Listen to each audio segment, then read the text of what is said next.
But first tonight, story that's breaking on the Monday night edition of India at 9. There's a full face-off now brewing between the NDA government and senior lawyer Gopal Subramanium.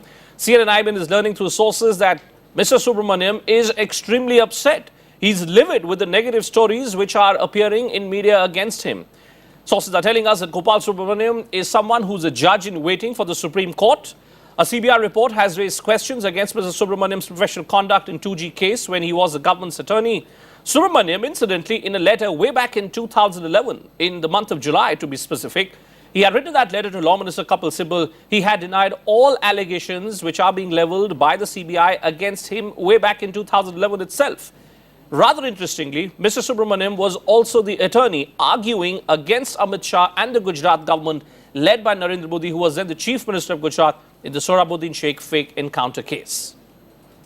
So let's get more on that story from Parikshit Luthra. What really is going on this one, Parikshit? Is it true that Mr. Subramaniam, as some close to him believe, is being targeted because of the fact that he was the one who was representing the previous government in the Subramaniam Sheikh case? Yes, that's what sources are telling us, Bhupen, because remember, in 2010, in October 2010, when Mr. Gopal Subramaniam was handling that 2G case in the Supreme Court, which was being monitored by the Supreme Court itself, the central government and the CBI was extremely uneasy with the way he was handling it, simply because he had asked ED officials and the CBI officials to coordinate with A. Raja's counsels on the matter. So this is something that the CBI had cited in its report to the central government. They also spoke of conversations with Neera Radia. Gopal Subramaniam has also written a letter to Kapil Sibal way back in 2011 trying to put this controversy to rest, saying all these allegations against him were completely baseless.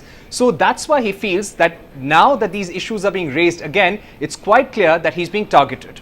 And if you say that he's being targeted, Parikshit, do we know by what time will this decision be taken whether Mr. Subramaniam is going to be included as a Supreme Court judge or not? Well, this decision can be taken any time between the next 24 to 48 hours.